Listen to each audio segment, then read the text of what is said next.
Oke, sudah ini seperti ya. Lanjut. Jadi ya seperti itu ya statistika deskriptif. Jadi yang disampaikan sama Nabila ya ada benarnya juga quick count itu. Jadi pada intinya adalah statistika inferensial itu gunanya untuk melakukan pendugaan dari suatu sampel yang ada terhadap parameter. Jadi benar bahwa kadang quick count itu dipakai dengan cara mengambil sampel ya, mengambil beberapa data atau mengambil beberapa suara di TPS yang menjadi sampelnya, kemudian digeneralisasikan atau disimpulkan bahwa yang memenangkan pemilu itu siapa, pasangan calon berapa. Nah, kira-kira penggunaannya di situ itu adalah salah satu implementasi. Jadi contoh-contoh lain selain dari hipotesis, analisis regresi, analisis varian itu, misalnya uji T, uji F. Mungkin teman-teman sudah dengar ya yang namanya uji T, uji F. Pernah dengar? Atau Pernah, uji Kak. parsial. Ya, saya pikir sudah tahu ya kayak yang seperti itu. Jadi uji T, kemudian uji F itu adalah salah satu contoh dari uji hipotesis ya. Ada yang namanya uji ANOVA, terus apalagi ya regresi ada regresi linear berganda, regresi linear sederhana juga ada. Uji Chi-square juga salah satunya contoh dari statistika inferensial. Oke, lanjut. Mari simak praktik dasar-dasar statistika menggunakan studio. Oke, jadi kita akan masuk di praktiknya ya. Sebelum saya masuk, mungkin ada yang mau ditanyakan dulu sebelum kita um, ke aplikasi R. Aman ya. Semuanya sudah download data yang di drive kan? Sudah. Oke, sini ya. Bisa. Saya coba stop share dulu. Kita masuk di RStudio ya.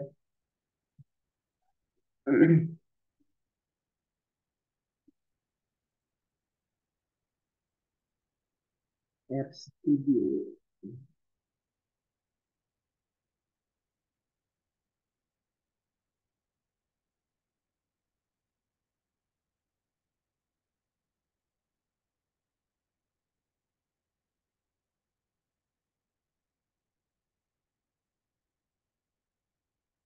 Um,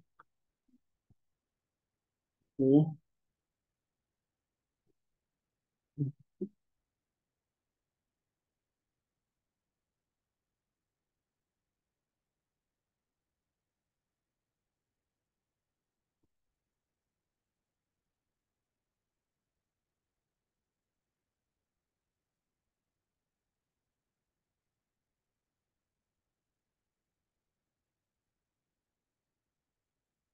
Sudah kelihatan share screen-nya teman-teman? Ya, Kak. Oke, sudah ya. Nah, jadi saya coba lihat mana ya Git-nya. Oh, tidak ada juga saya. Tidak ada Git atau connection dan sebagainya. Ini di sini ada. Oke, jadi saya versinya R4.2.0. Ya masih dibilang baru lah, masih cukup cukup baru untuk analisis data. Sebenarnya saya masih perlu untuk update lagi R ya. Oke, lanjut. Jadi ini adalah tampilan R-nya. Kita perlu menghapus dulu ini ya di bagian konsol ini.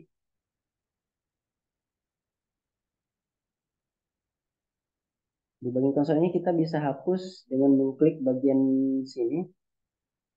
Sub ini ada gambar sapu warna putih. Kita bisa klik ini atau bisa juga klik Ctrl plus L.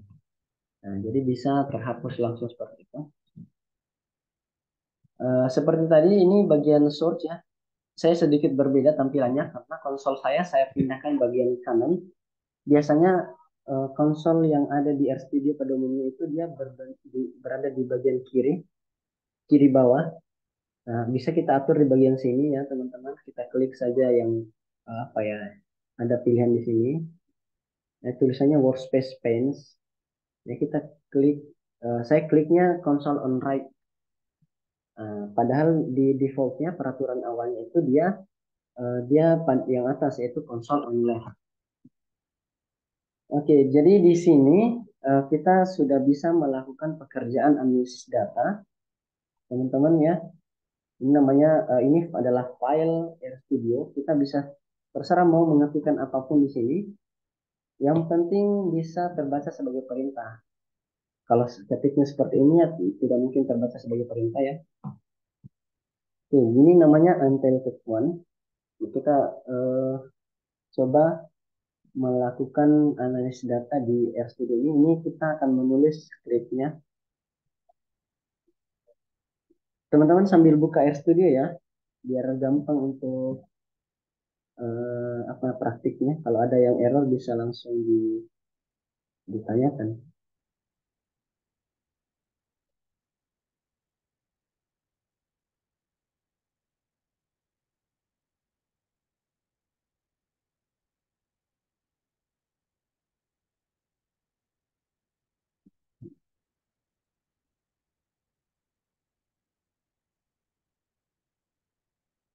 Oke, jadi sebelumnya teman-teman saya sudah melakukan atau membuat kode-kode DR.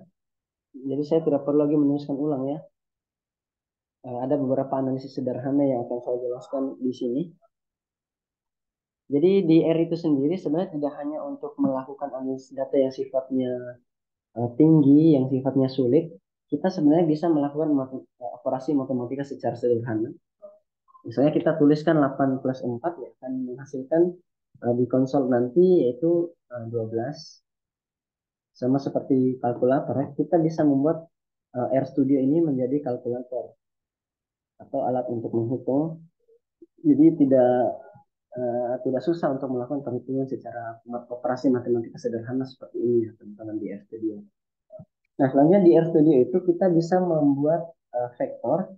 Vektor itu adalah kumpulan angka yang dia hanya berisi satu jenis saja. Ada yang namanya vektor kolom dan ada yang namanya vektor baris.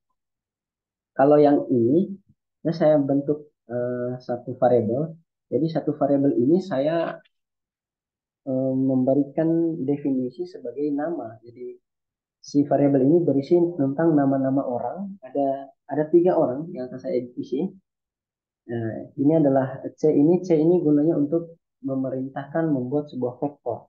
Saya coba running. Nah, ini nama sudah saya running. Jadi saya mengklik Ctrl Enter. Kita juga bisa melakukan running dengan menyimpan konsol dimanapun. Intinya berada di satu garis dengan ini ya.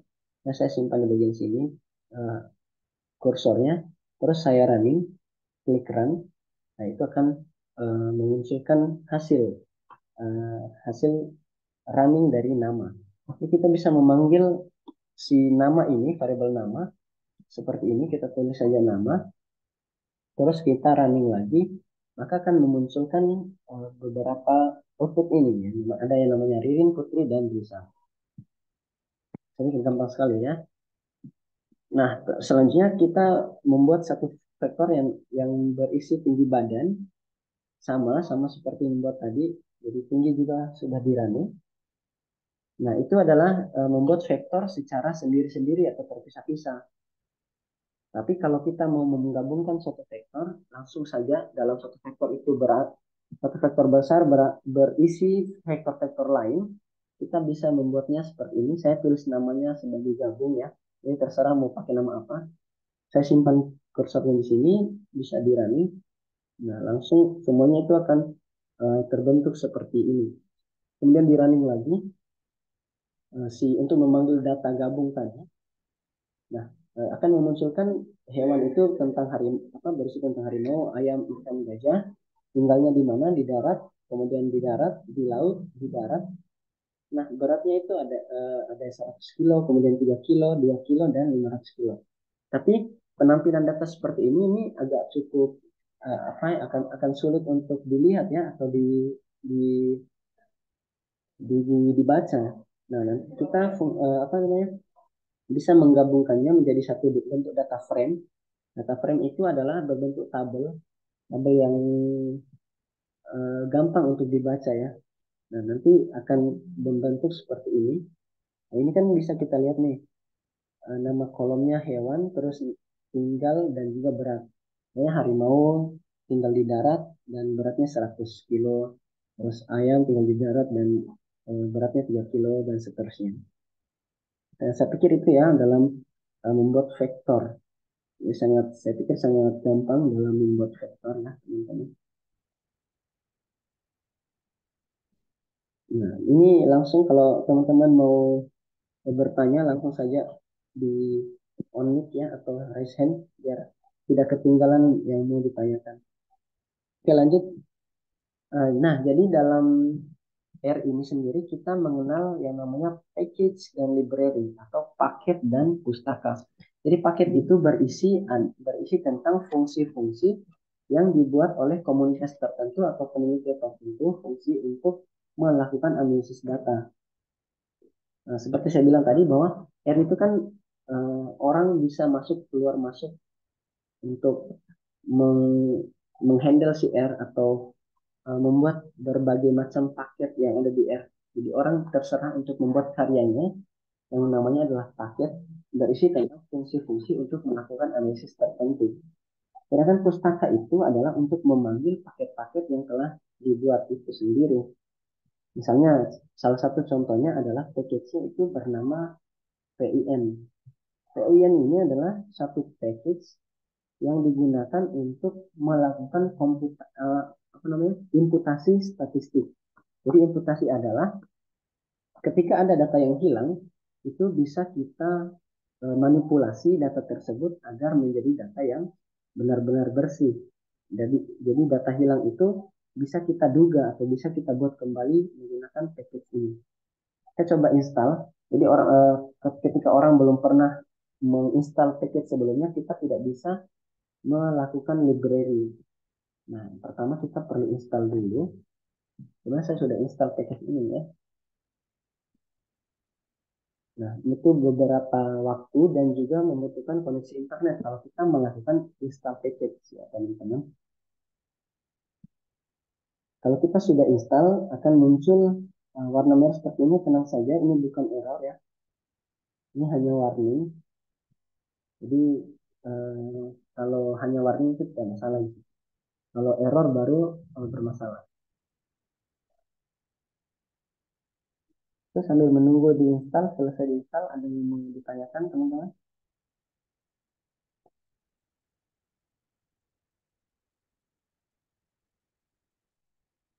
Ya, ini package PIM successfully unpack and ya dan sebagainya. Oke, silakan Anissa.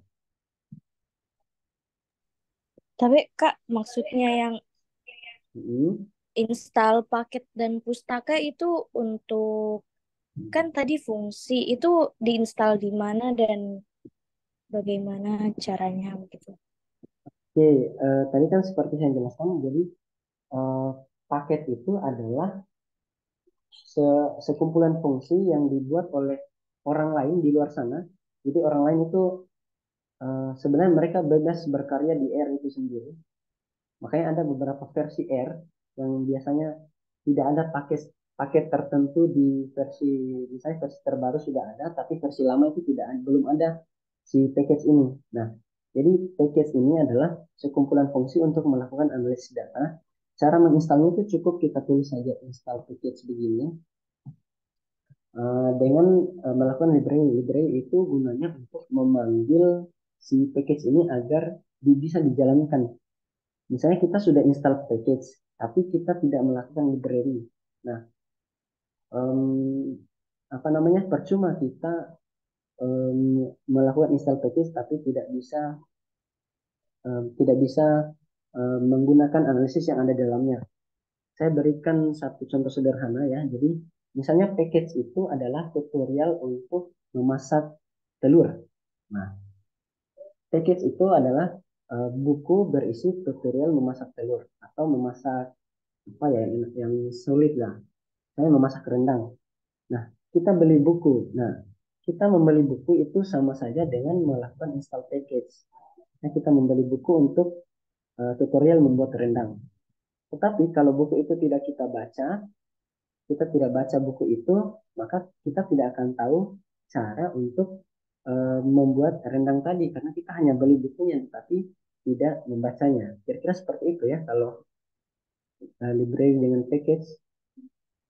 Nah, contohnya seperti itu. Misalnya si kita ingin melakukan analisis yang gampang lah, misalnya analisis regresi. Jadi kita akan membeli buku tutorial bagaimana melakukan analisis regresi. Nah, kita ini membeli agar si R ini bisa membacanya. Cara cara R membaca adalah dengan melakukan library. Kira-kira seperti itu ya. Sudah aman, Anissa? Iya, Kak. Terima Oke. kasih. Jadi kira-kira seperti itu ketika kita melakukan install package. Tergantung kebutuhan. Kalau belum ada fungsi yang kita apa namanya, kita misalnya melakukan analisis tertentu di R. Kalau tidak ada analisis yang ada, kita perlu install package. Tapi kalau sudah ada, ya kita tidak perlu melakukan install package. Ini eh, kita juga bisa lihat di bagian sini ya tentang package ini. Nah, ini adalah package-package yang sudah ada di aplikasi R saya. Setiap orang itu pasti beda-beda karena belum tentu menginstal yang sama. Jadi banyak sekali package-package yang ada di sini. Kita bisa ini install untuk install ya. Kita bisa klik di sini untuk install. Nah, kalau sama saja fungsinya dengan ini. Kalau ini kan kita running di sini. Nah, untuk melakukan library kita tinggal centang yang ini saja. Nah, ini gunanya untuk melakukan library. Makanya muncul di sini library. Ini perintah untuk melakukan membaca. Jadi R kita perintahkan agar membaca si library ini agar dia bisa melakukan perintah yang sesuai kita inginkan. Oke, kita bisa lanjut. Jadi saya sudah menginstal package Vim dan juga melakukan library Vim. Vim itu gunanya untuk melakukan importasi data. Ketika ada data kita yang hilang, maka kita bisa menduga data tersebut. Itu salah satu dari langkah-langkah pembersihan data. Ini pertama kan mengumpulkan data, selanjutnya membersihkan data. Jadi kalau data kita tidak bersih, kita bisa bersihkan pakai library Vim. Oke lanjut, jadi um, dalam R itu sendiri kan kita perlu input data ya teman-teman. Ada beberapa cara sebenarnya dalam menginput data di R. Misalnya ini kita input data. Kalau saya cara pertama saya adalah melakukan menulis set WD. Jadi set WD itu artinya set working directory. Yang dimana set working directory ini kita akan mengatur di mana kita ingin melakukan di mana data kita disimpan. Jadi saya itu menyimpan data uh, di D, kemudian di kuliah semester 4 di folder kerja-kerja, kemudian folder Andat, di folder pelatihan R Andat. Nah, ini yang saya uh, perlu definisikan dulu. Nah, kemudian saya library read Excel. Library read Excel ini fungsinya untuk membaca data yang berformat Excel. Jadi misalkan data yang kita pakai ada data yang berformat Excel, data yang berformat CSV. Kita library ini atau kenapa saya tidak install karena saya sudah install sebelumnya ya. Jadi saya tinggal library saja. Kalau sudah install itu cukup satu kali. Jadi kalau library itu dia butuh berkali-kali tergantung dari eh, apa namanya? Tergantung berapa kali kita melakukan analisis data. Oke, sampel. Nah, ini saya coba memasukkan satu data ya. Jadi saya coba coba share ya. Ini data yang ada di saya sudah memberikan data kepada teman-teman ya. Nah, ini ada nah jadi di data yang sudah saya share di link itu sudah saya masukkan ada namanya data dependen, data independen, data kategorik dan juga regresi berganda. Jadi ada 4 data yang berbeda yang saya kasih masuk dan mempunyai ada salah satu data yang berformat CSV. Bedanya nanti saya jelaskan bedanya antara Excel dengan CSV itu sendiri.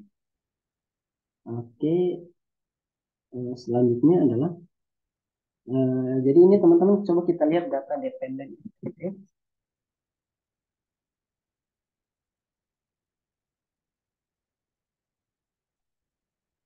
Kelihatan ya Excelnya, teman-teman?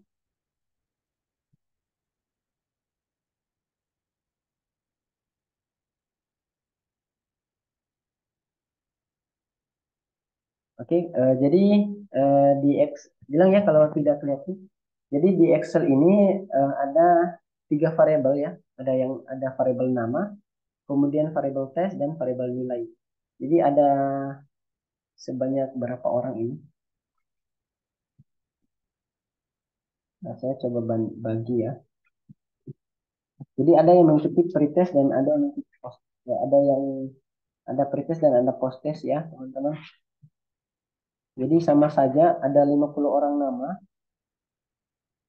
50 orang nama yang melakukan pretest dan 50 orang nama dan 50 orang tersebut orang yang sama dalam melakukan post test dan kita bisa melihat nilai-nilainya mulai dari 40 dan seterusnya. Jadi em, begitu bentuk data pertama kita ini.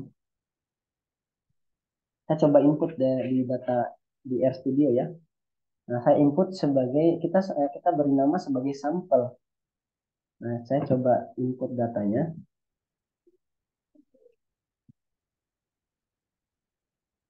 Nah, kita bisa melihat sampel ini apakah sudah benar-benar masuk DR atau belum. Dengan cara melihat view. Kalau bukan view, kita bisa memanggil secara langsung juga bisa. Dan saya tuliskan sampel di sini. Nah, ada pilihan ini, kita tinggal klik saja. Terus kita running. Nah, akan muncul data tadi, yaitu nama Sahara, terus tes, pretest, post test, dan pretest dan nilai dan seterusnya. Tapi tidak menampilkan secara keseluruhan, hanya menampilkan 10 saja. Tapi kalau pakai view, kita bisa melihat secara keseluruhan. Nah, seperti ini teman-teman. Nah, ternyata data yang tadi sudah masuk di dalam RStudio. Nah, kita masuk di bagian analisis eksplorasi data. Jadi analisis eksplorasi data itu adalah untuk melihat bagaimana data itu, bagaimana bentuk dari data itu sendiri, bagaimana ciri-cirinya. Kita melihat dimensi. Yang pertama adalah dimensi. Dimensi itu apa? Dimensi itu berisi tentang informasi berapa kolom dan berapa baris.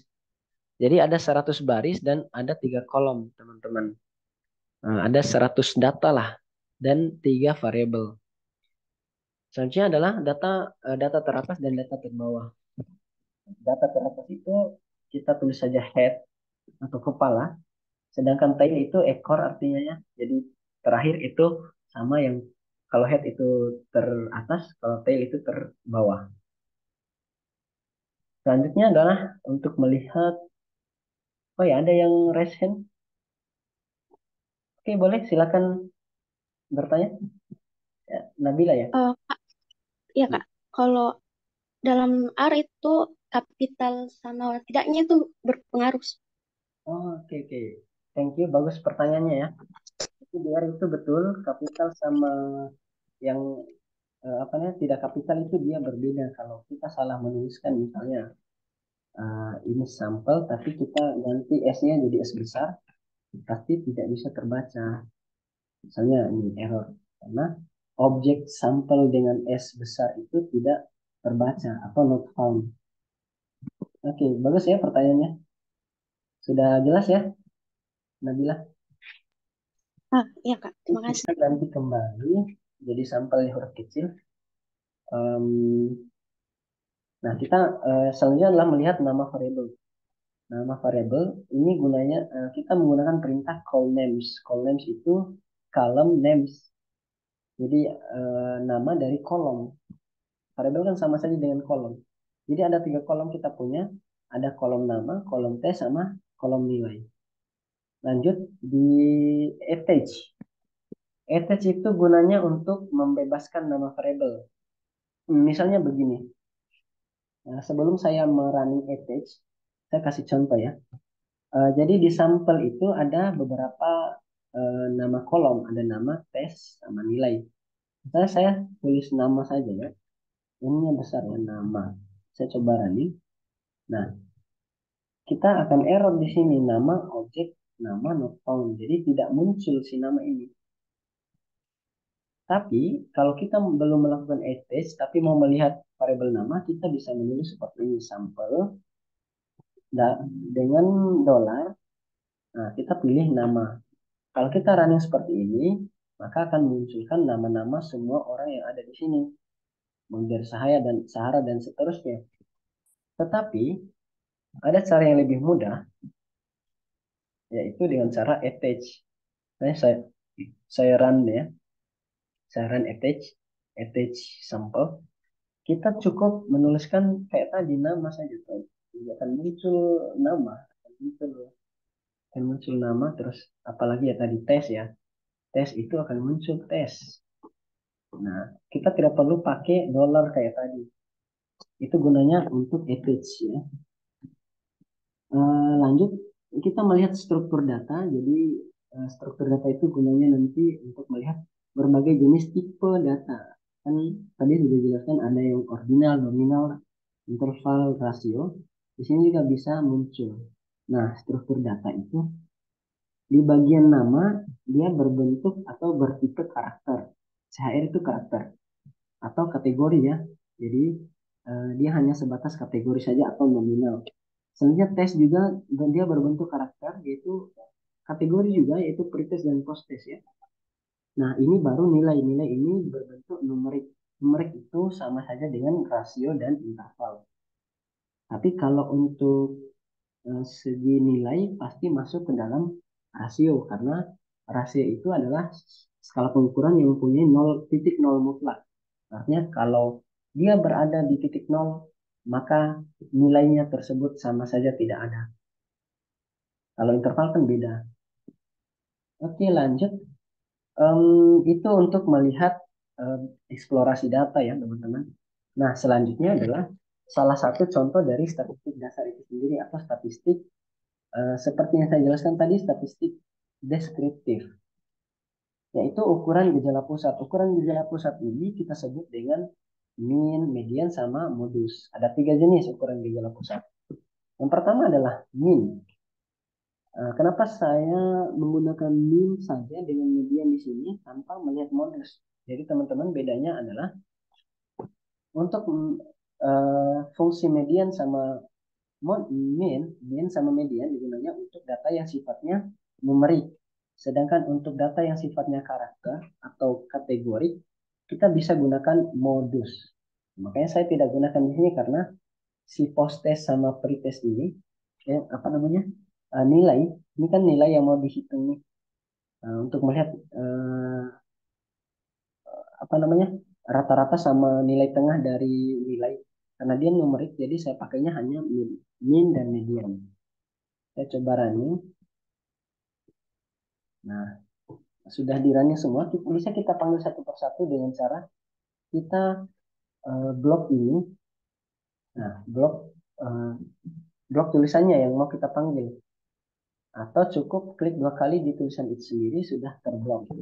Terus kita running, bisa kita sambil bisa kita tekan Ctrl plus Enter, bisa juga.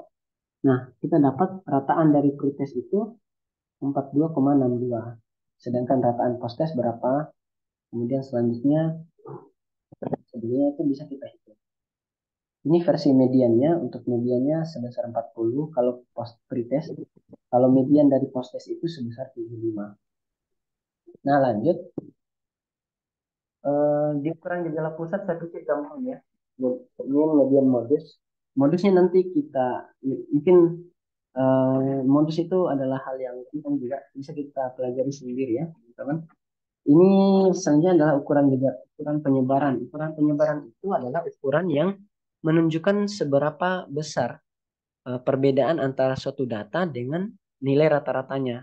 Jadi kita mengukurnya dengan menggunakan varians dan juga SD atau standar deviasi. Nah, lanjut kita akan menghitung nilai varian dari pretest. Varian dari pretest itu sebesar apa? Sebesar berapa nih?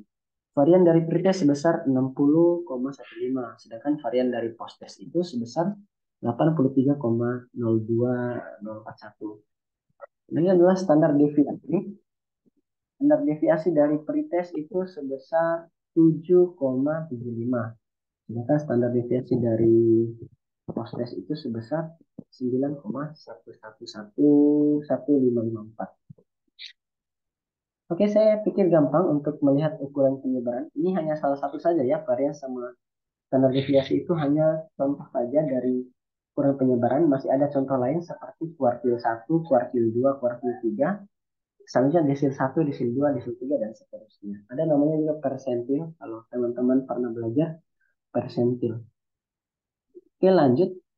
Untuk melihat statistik 5 serangkai, nah nanti akan muncul perintah summary. Summary itu artinya ringkasan. Misalnya, kita melihat summary dari pretest khusus untuk variabel nilai. Yang dimana pada variabel nilai, nilai terendahnya sebesar 20, kuartil satunya adalah 40, mediannya 40, nilai rata-ratanya 42,62, third KUICU ini artinya kuartil 3, 48,75, dan nilai maksimumnya 60. Nah, sama ya, kita bisa baca gampang sekali untuk membaca data ya. Nah, itu adalah statistik 5 serangkai. Namanya statistik 5 serangkai, tapi isinya kok 6 ya. Ada minimum, terus first kuartil, median, mean, third kuartil, sama max. Kenapa 6 isinya? Sebenarnya tidak terhitung dalam statistik 5 serangkai itu adalah nilai mean. Jadi mean itu sebenarnya tidak masuk ke dalam statistik 5 serangkai. Oke, lanjut. Sebelum kita masuk di statistika inferensial, kita kan sudah membahas tentang statistik deskriptif. Sebelum kita masuk di statistika inferensial, ada yang mau bertanya? Aman ya? Saya Kak, Oh iya, boleh, boleh. Silakan. Kak tadi kan menghitung nilai rata. Kalau misal di dalam data itu eh, ternyata ada outliersnya atau ada nilai Hmm, ekstrimnya hmm. di tengah-tengahnya. Bagaimana cara cepat untuk menemukannya? Oke, jadi dalam Atau harus menghitung, dicari satu-satu? mau mendeteksi outlier maksudnya ya? Mau mendeteksi di Iya mana Kak. outlier itu berada. Eh, Iya Kak. mau mencari tahu di mana letak outliernya begitu? Iya Kak, iya. Oke, oke. Cara tercepatnya adalah dengan membuat yang namanya box plot. Saya contohkan ya box plot itu seperti apa. Box plot dengan coba kita lihat box plot dari data sampel ya, data sampel yang merupakan nilai. Jadi box plot ini hanya bisa digunakan untuk data yang sifatnya numerik saja atau bersifat angka. Nah, coba kita lihat, kelihatan ini anunya, outputnya di bawah di bagian plot. Kalau saya zoom kelihatan nggak? Kalau saya besarkan seperti ini, kelihatan ya? Iya Yang Kak. Kelihatan. oke. Nah, jadi dari box plot ini tidak ada yang namanya outlier. Jadi semuanya itu masih bagian aman. Kita coba bikin data yang ada outlier, nanti kita coba bandingkan hasilnya. Misalnya, kita bikin satu data, misalnya saya kasih nama data itu, nama datanya adalah Nabila. Kalau kita lihat ada apakah kita bisa mendeteksi outlier. Misalnya kita membuat vektor. Tadi kan kalau membuat vektor kita tulis dulu C di pertamanya. Terus kita kasih kurung. Nah, apa saja isinya?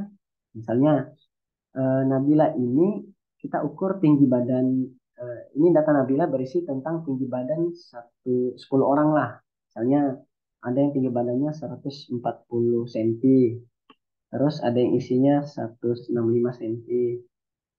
Ya, 170, terus 15 150, sorry, 150, terus 162, berapa nih? 145 baru 5. 165 lagi, terus 176.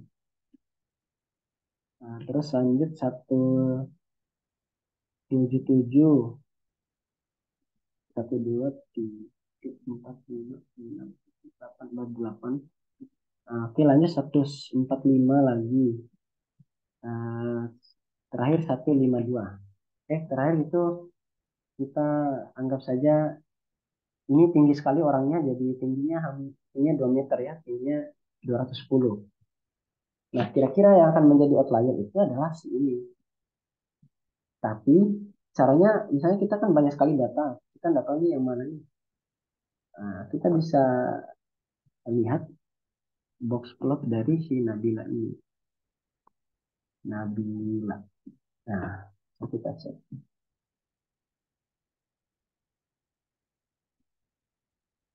Oh, oke. Oh, tidak terhitung sebagai player ya.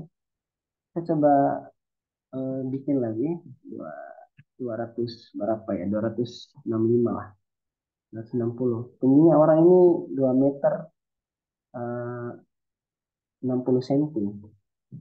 Nah, jadi seperti ini ya. Jadi akan membentuk satu titik. Ini akan membentuk satu titik. Kelihatan ya, titik kecil yang putih ini. Kelihatan, Kak. Oke, jadi si titik putih ini, dia ini akan eh, atau dideteksi sebagai pensilan. Nah, di mana kita tahu siapa nih yang menjadi titik ini. Nah, kita bisa lihat angka ini. Angka ini kan 260.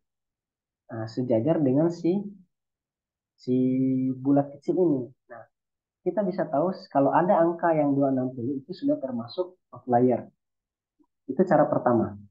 Cara kedua adalah seperti ini.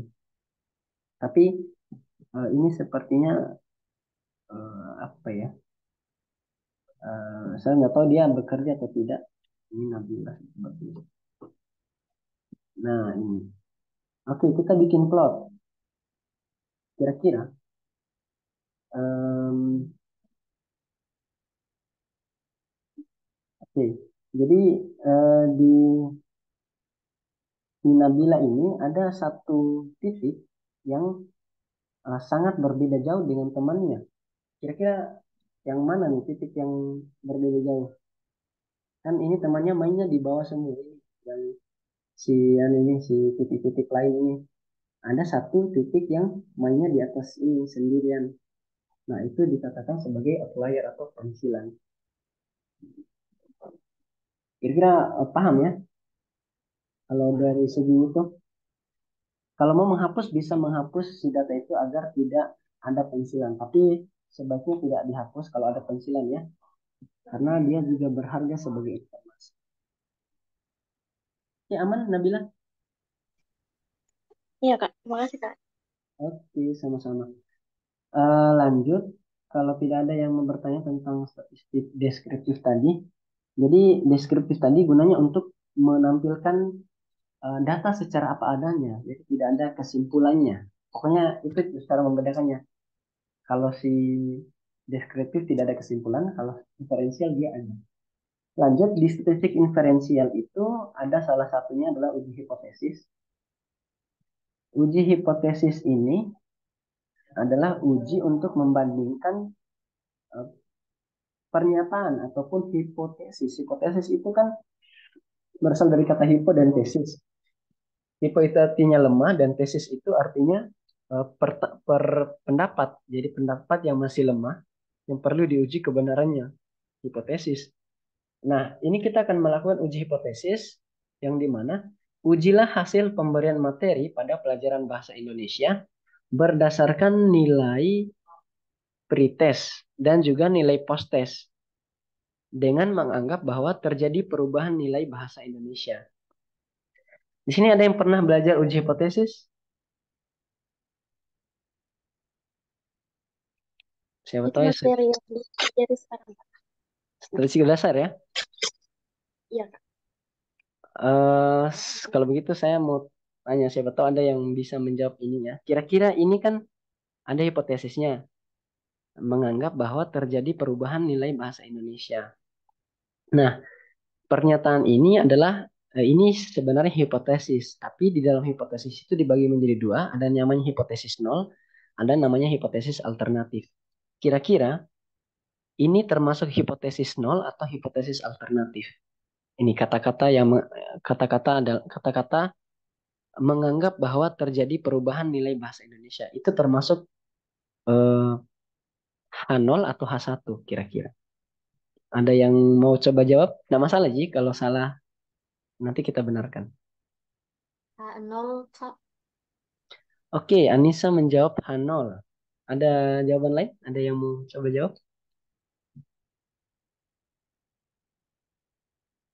Mungkin satu saja ya. Jadi H0 apa? Jadi tadi Anissa menganggap bahwa ini adalah H0. Jadi jawabannya adalah ini sebenarnya H1. Di mana bagaimana cara membedakan antara H1 dengan H0? Oke, kita caranya seperti ini. Ini yang warna hijau ini sebenarnya hanya komentar ya teman-teman. Jadi bukan sebagai perintah. Kayak saya tuliskan hijau karena ini merupakan catatan saja. Kayak note saja kan, bukan sebagai perintah. Jadi cara membedakan antara H0 dengan H1 itu teman-teman. Eh, oh ya, saya mau tanya dulu. Kenapa Anissa menyatakan bahwa ini H0? Menurut Anissa kenapa ini sebagai H0? Karena saya pikirnya apa Hmm. yang ada di soal, apa yang ada di perintah itu merupakan dugaan awal begitu. Oke, oke, Dugaan awal. oke. Jadi dugaan alternatifnya itu kebalikan dari soal begitu. Itu Oke, yang saya. oke. Bagus juga pemikirannya. Cuman yang kadang kita akan terkecoh ya kalau hal seperti itu. Jadi H0 itu adalah hipotesis yang menyatakan bahwa tidak terjadi perubahan. Jadi semua kata-kata yang berkaitan dengan tidak terjadi, kemudian tidak ada, kemudian pokoknya dia mengandung kata tidak, itu adalah H0. Eh, Bukan kata tidak ya, maksudnya itu tidak terjadi perubahan atau tidak ada perbedaan. Nah, kalau ada kata-kata yang mengandung hal seperti itu sudah pasti dikatakan sebagai H0. Nah, tapi kalau ada sebuah kalimat yang menyatakan bahwa terjadi perubahan ataupun terdapat perubahan, kemudian contoh lainnya itu terdapat perbedaan. Nah, itu H1 itu. Nah, seperti itu ya. Oke, bunyi H0-nya seperti ini. Tidak terdapat, nah, kita tulisannya tidak terjadi lah. Kita tidak terjadi perubahan. Perubahan nilai bahasa bahasa Indonesia. Nah, lawannya adalah H1. H1 itu lawannya ya ini terjadi perubahan bahasa Indonesia, nilai bahasa Indonesia. Nah, itu cara untuk menentukan dia hipotesis atau atau apa hipotesis nol atau bukan. Oke, selanjutnya ada yang mau saya tanyakan lagi. Kan ada dalam hipotesis itu yang namanya uji dua arah sama uji satu arah atau uji sepihak sama uji dua pihak. Sudah pernah ya, sudah pernah dapat ya materi itu atau belum ya? Sudah, Kak. Oke, kan sudah. Jadi saya mau tanya, siapa tahu ada yang tahu ya. Jadi kira-kira ini hipotesisnya adalah hipotesis yang menguji dua pihak atau uji satu pihak menurutnya kalian?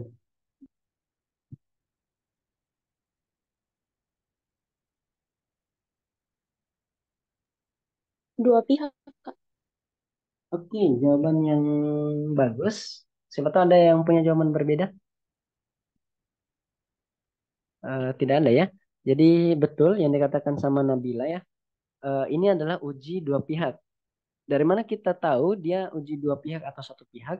Nah, kalau uji dua pihak itu dia tidak menentukan arah di mana terjadinya perubahan. Ini kan dia hanya menyatakan bahwa tidak terjadi perubahan. Nah, nanti kalau dia sifatnya uji satu pihak, dia bunyinya itu berbeda ya.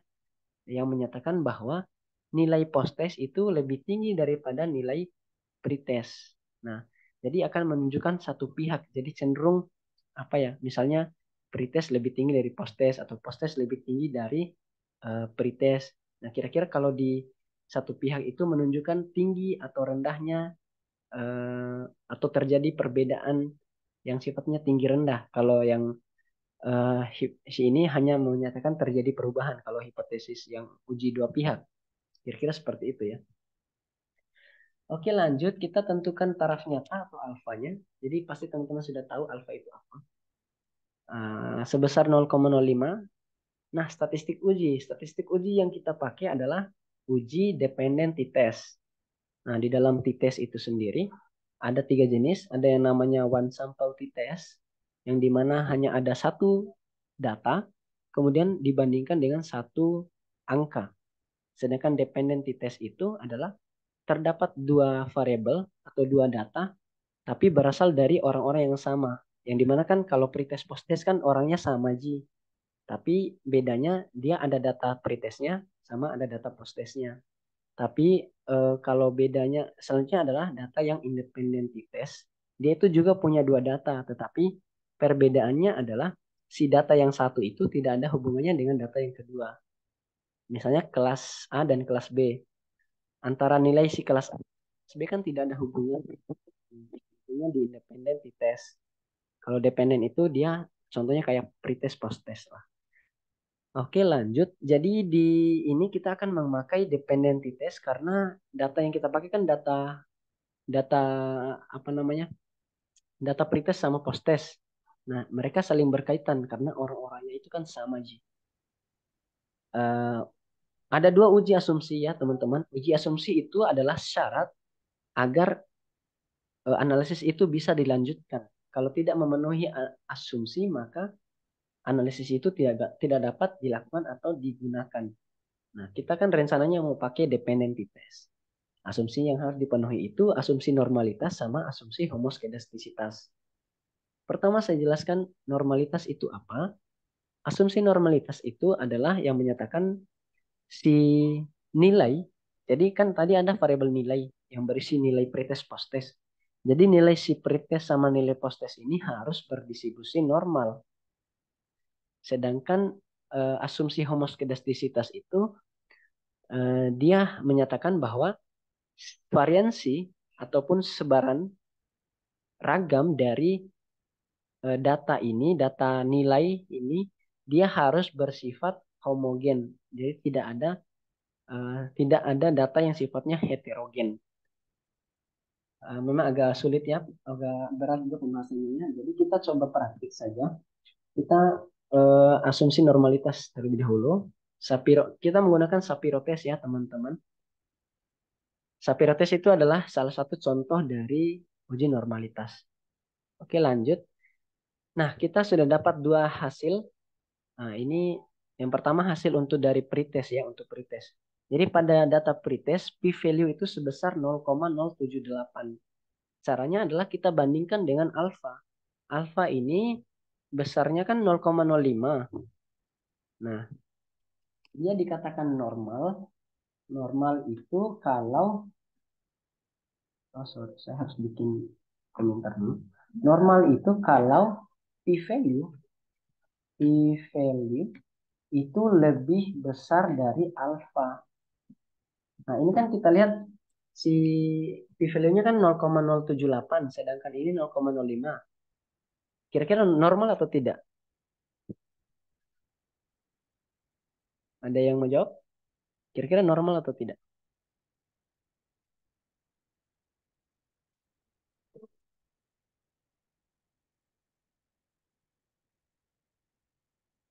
Ya, jawabannya normal ya, teman-teman. Jadi lebih besar si p-value daripada si alpha. Selanjutnya di bagian post-test. Post-test ini p-value-nya sebesar 0,1441. Kita bandingkan lagi dengan alpha yang 0,05 ya. Tentu saja jauh ya. Ini normal sih. Karena p-value-nya sangat tinggi. Itu asumsi normalitas. Ini heteroskedastisitas ya, teman-teman. Nah, Di heteroskedastisitas itu kita pakai uji F, yang dimana kita lihat lagi di nilai p-value. Kalau dia p-value-nya lebih besar dari alfa, maka dikatakan homogen atau memenuhi asumsi. Ini kan besar ya, lebih besar dari alfa ya, si 0,263 ini. Nah, artinya bisa kita simpulkan bahwa asumsi homoskedastisitas itu terpenuhi. Nah, dari hasil tadi, uji normalitas sama uji homoskedastisitas kan sudah terpenuhi. Kita bisa lanjutkan pada uji selanjutnya. Nah, uji selanjutnya adalah uji yang benar-benar melakukan uji T-nya, atau uji hipotesisnya. Nah, kita kasih masuk nilainya.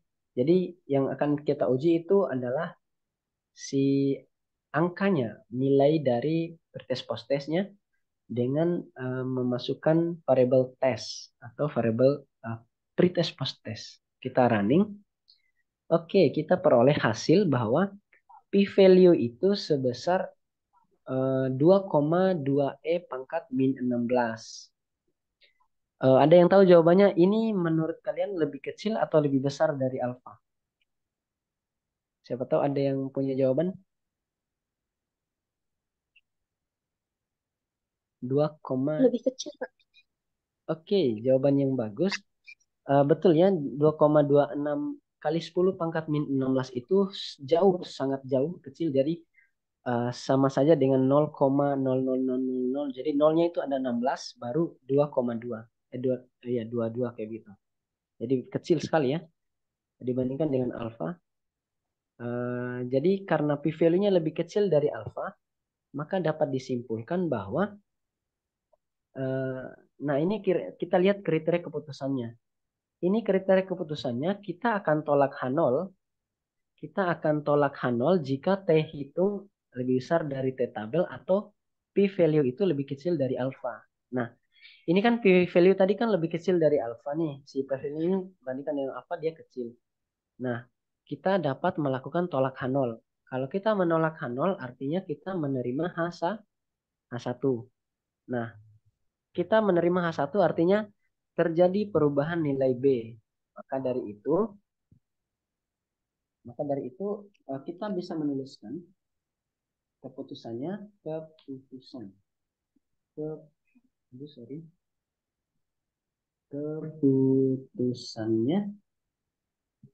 adalah tolak H0 dalam kurung terima H1. Sehingga dari hal tersebut kita bisa membuat suatu kesimpulan bahwa terdapat perbedaan signifikan, apa tuh bunyinya sih, terjadi perubahan signifikan nilai bahasa Indonesia.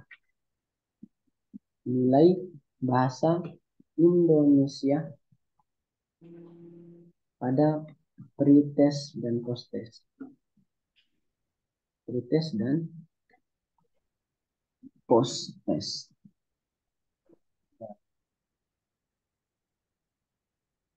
Itu kesimpulannya, nilai pretest dan posttest. Atau bisa juga kita masukkan kata-kata bahwa dengan alfa sebesar 0,05 cukup bukti bahwa terdapat perbedaan signifikan nilai bahasa Indonesia pada pretest dan posttest. Yang dimana nilai posttest itu sebesar 73,60 dan pretest itu sebesar 42,62. Artinya kan jauh lebih besar posttest daripada pretest. Nah, itu contoh dari uji hipotesis. Ini dasar sekali ya teman-teman, hipotesis dengan menggunakan uji T atau independent t-test. Kira-kira ada yang mau ditanyakan sebelum kita beralih ke analisis lain?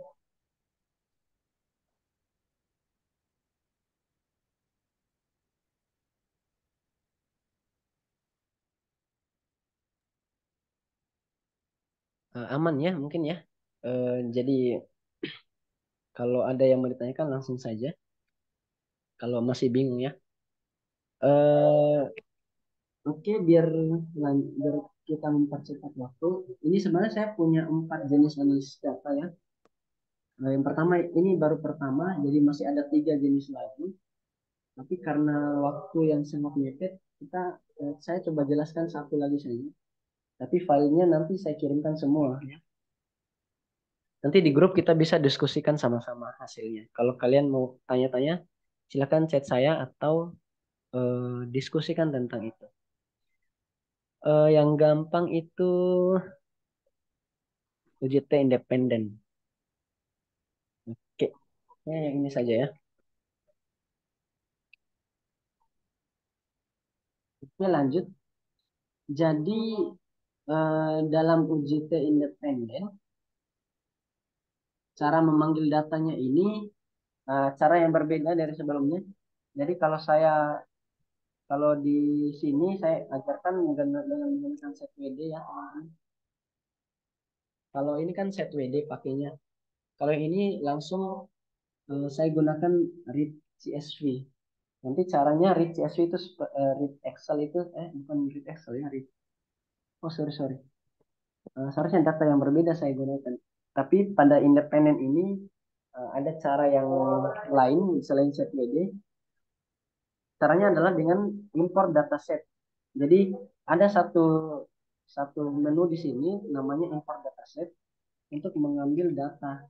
Jadi data independen ini berasal dari file Andat, dia berformat Excel.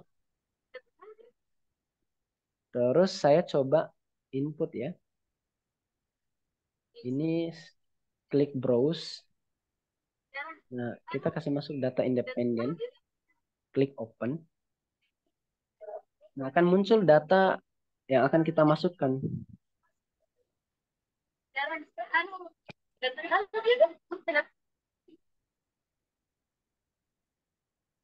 Oke.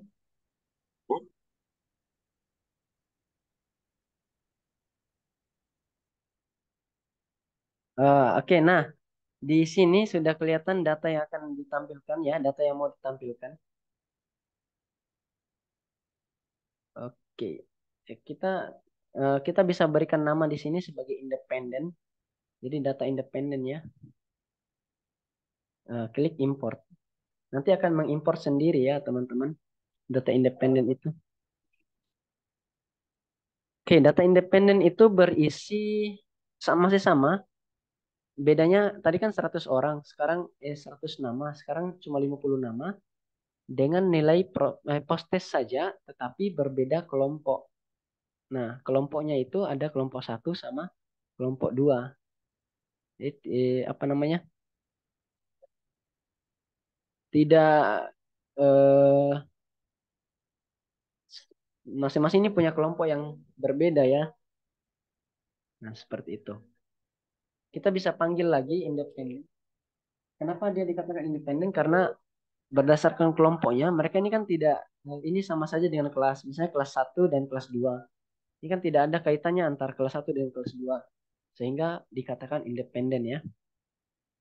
Sama, kita melihat dimensinya berapa. Terdapat 50 data dengan 3 variabel.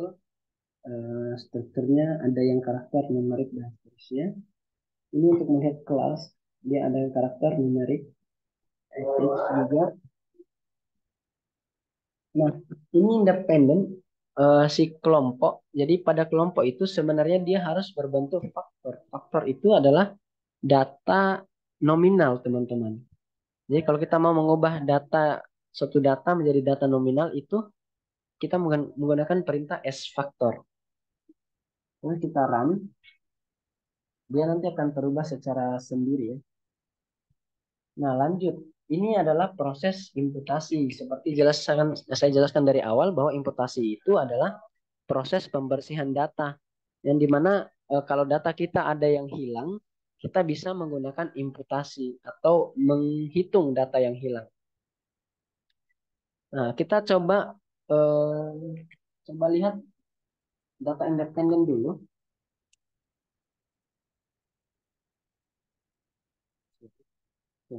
Jadi pada data independen terdapat data yang hilang ya. Sebenarnya ini sengaja saya hilangkan agar kita bisa lihat.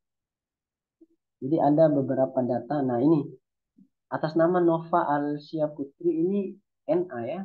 NA ini artinya data hilang atau not a number. Nah, NA juga. Nah, ada dua data NA di sini. NA itu akan membuat analisis data itu tidak bisa berjalan. Nah, kita imputasi dulu, kita mengecek apakah terdapat NA. Ini adalah perintahnya is NA. Ini kuncinya. Yang penting ada is NA-nya. Untuk melihat NA di bagian post test. Nah, dia hasilnya adalah true. Jadi benar bahwa terdapat NA. Terus kita pakai library HMSC. Ini adalah untuk melakukan imputasi atau membersihkan data tersebut. Oke, lanjut. Melakukan cleaning atau pembersihan data dengan menggunakan imputasi dengan membuat data baru. Jadi kan ini tadi ada data post test tapi isinya itu NA, ada yang hilang. Nah, post test yang kita bikin new post test dengan menggunakan min.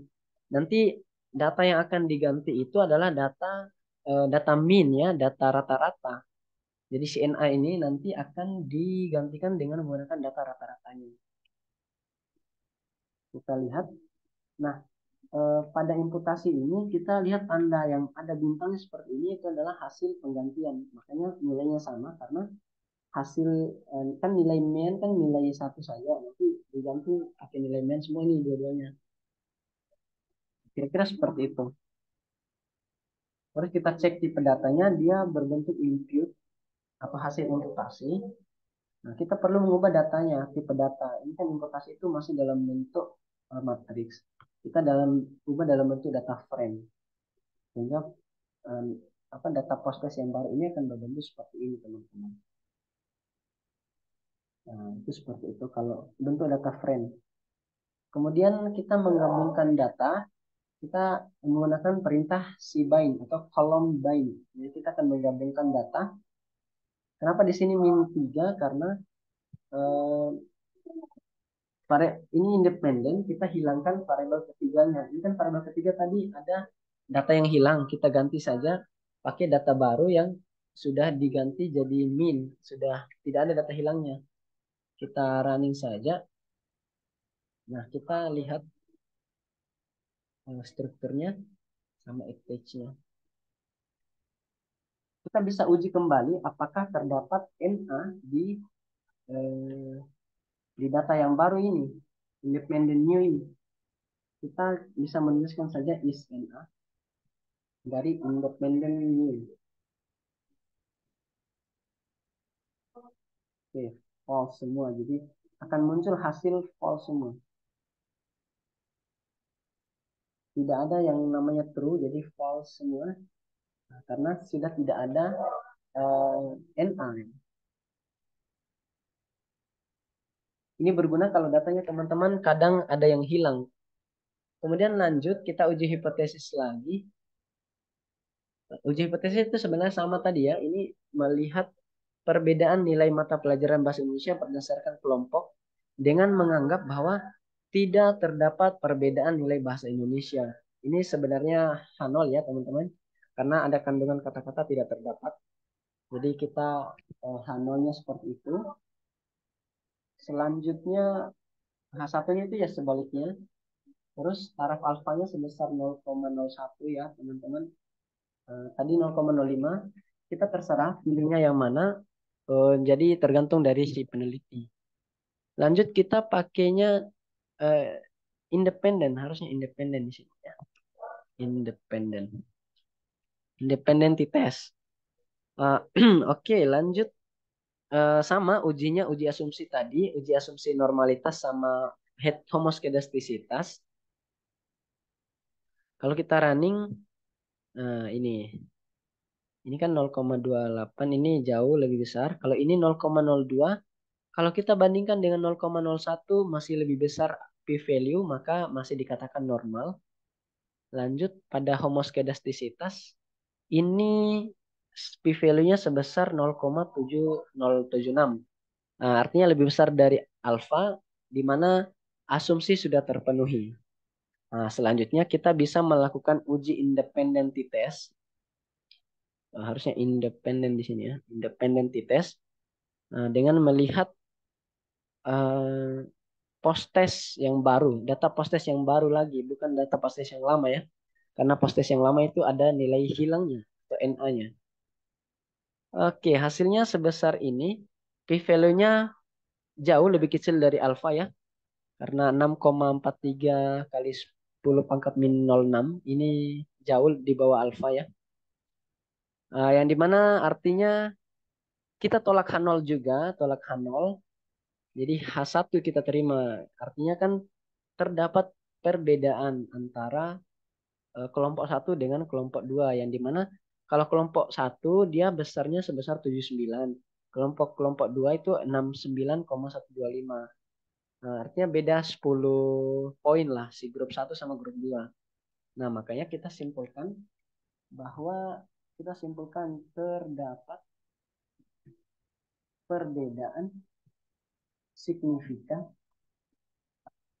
antara nilai bahasa Indonesia grup kelompok satu dan dua dengan taraf alfa taraf alfa 0,01 ya. Begitu saja dalam membuat kesimpulannya. Nah, kalau statistik inferensial kan dia gunanya untuk membuat kesimpulannya. Oke. Sebelum apa ya? Ini sebenarnya contoh saja, beberapa contoh. Masih ada dua sebenarnya, tapi nanti teman-teman bisa coba lihat-lihat sendiri kodenya atau di running sendiri. Nah, kalau ada yang dibingungkan bisa langsung bertanya di grup atau di chat pribadi. Saya Sebelum saya tutup, saya buka sesi tanya jawab dulu ya. Siapa tahu ada yang masih bingung dengan analisisnya. Nanti kita bahas sama-sama.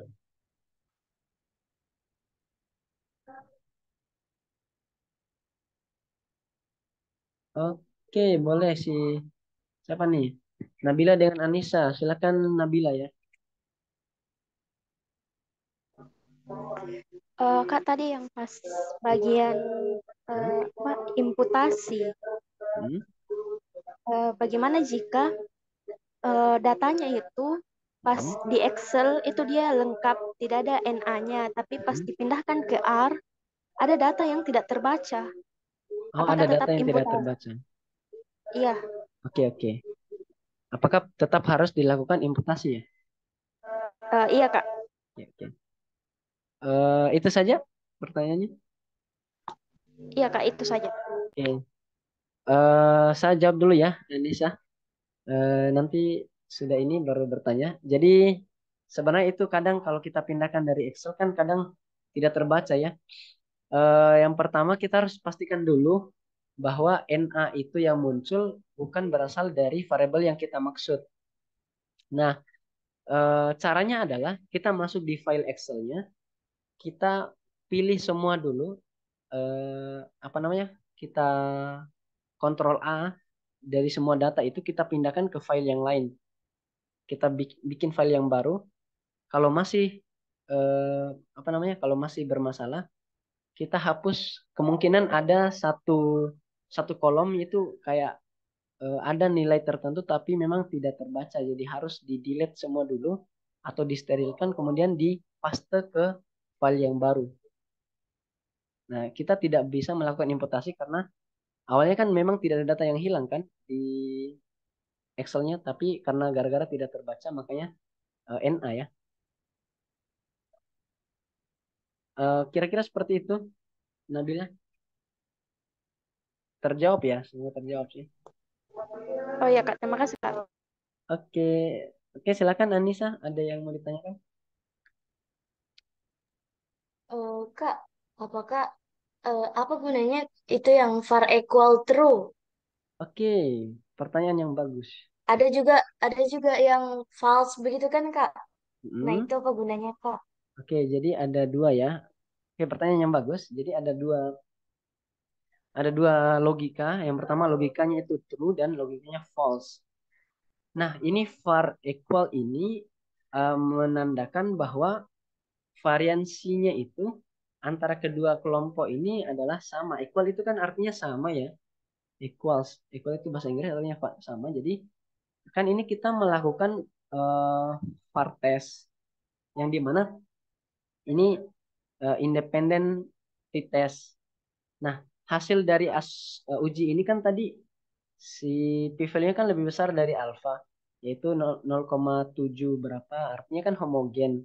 Nah, kalau homogen itu menandakan bahwa variansi dari data itu adalah sama, jadi tidak ada perbedaan signifikan dari variansinya, makanya homogen. Nah, sehingga yang kita gunakan di sini adalah true. Seperti itu ya. Nah, tapi kalau ada satu eh, apa namanya?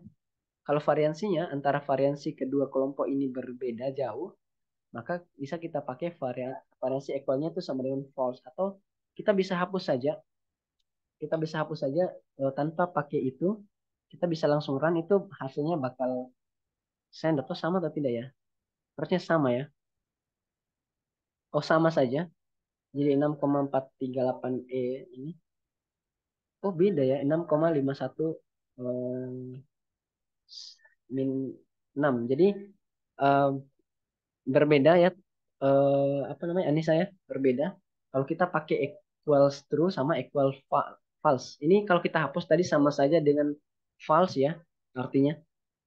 Jadi itu gunanya, jadi hasilnya itu pasti akan berbeda nilainya, tapi tergantung asumsi yang kita pakai berdasarkan hasil asumsi sebelumnya. Nah, kira-kira seperti itu jawabannya ya, Anis. Kalau kita pilih pakai true atau false tergantung penelitinya sih, tergantung hasil datanya juga mau pakai false atau true. Oke, aman atau masih ada tanggapan, Anissa? Oke Kak, makasih. Oke, lanjut. Mungkin ada yang masih mau bertanya terkait ujinya. Nanti saya share ya. Ada dua lagi jenis analisis. Ada satu namanya regresi, ada satu namanya uji chi-square. Kayaknya karena waktu yang terbatas, kita hanya bisa sampai di uji hipotesis dependen sama independen ini. Mungkin ada yang mau bertanya sebelum kita tutup ya, teman-teman.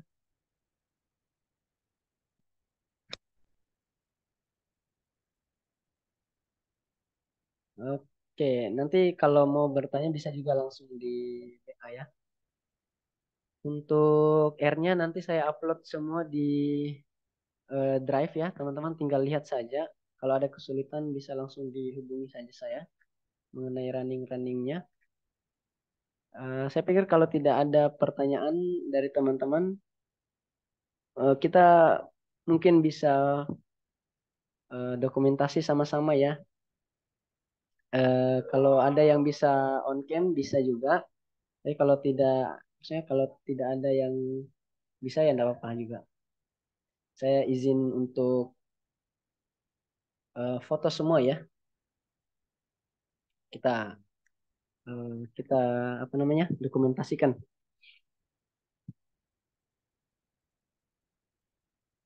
Siapa tahu ada yang mau on cam, boleh juga. Oh ya, Fani ya. Oke. Nah, kalau ada yang mau on cam, kita tunggu 1 menit lagi. Ini kayaknya kalian semua angkatan 23 ya.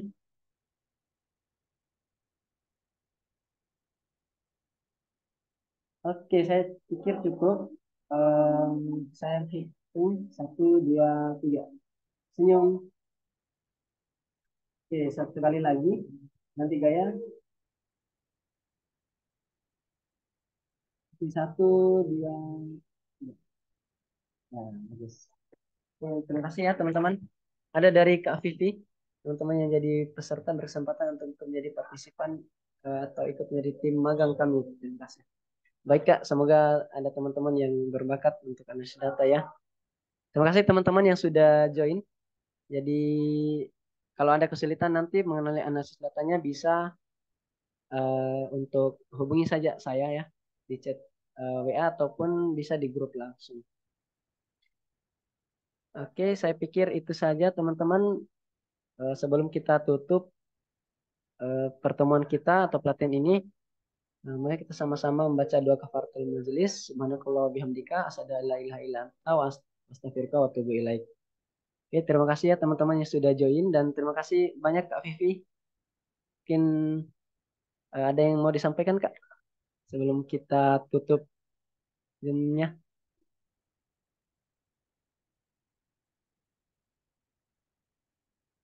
Oke, saya stop ya.